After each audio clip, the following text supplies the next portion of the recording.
2011, I was diagnosed with anal cancer.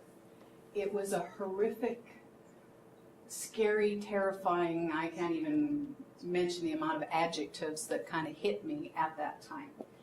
And I was like, I think a lot of people who get that kind of a diagnosis, it feels like a death sentence. And I didn't quite know where to go. And of course, as soon as I start, and I'm the kind of person that when something that traumatic happens, I tell everybody because I need their help, I need their support, I need their words of wisdom, whatever I can get. So I started sharing with everyone about this. And of course, immediately I'm on umpteen dozen prayer lists and energy circles and whatever kind of healing was out there. People were just sending me love and light and whatever they could, which I really appreciate. Well, it was interesting that as I was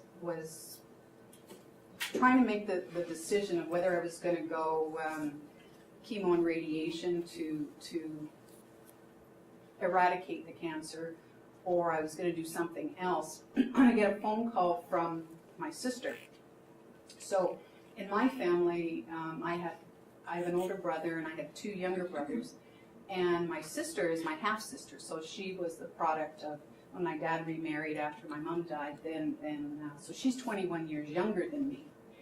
So she phones me, and we don't have a really close relationship, partly because she lives in California.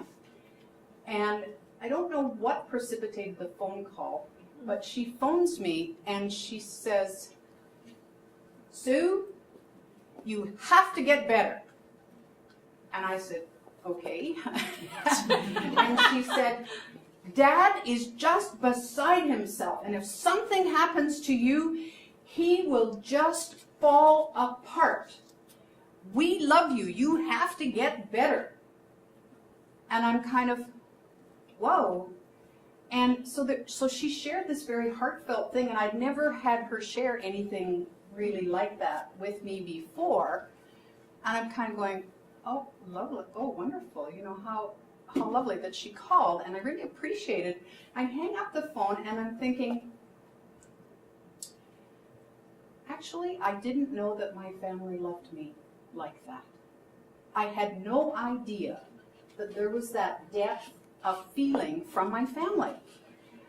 And I'm thinking, oh, so it took this incident for me to really get that actually my family does love me. And so, you know how we are as kids sometimes, wherever you are in the family tree, and sometimes you don't feel like anybody cares about you or whatever.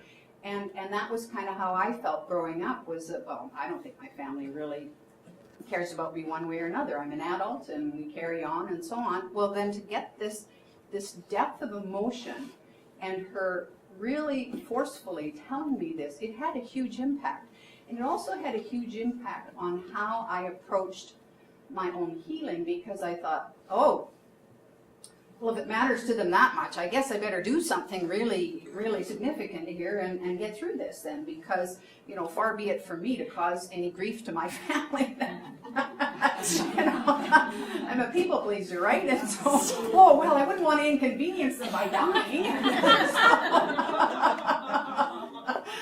So anyway, so it was significant for me.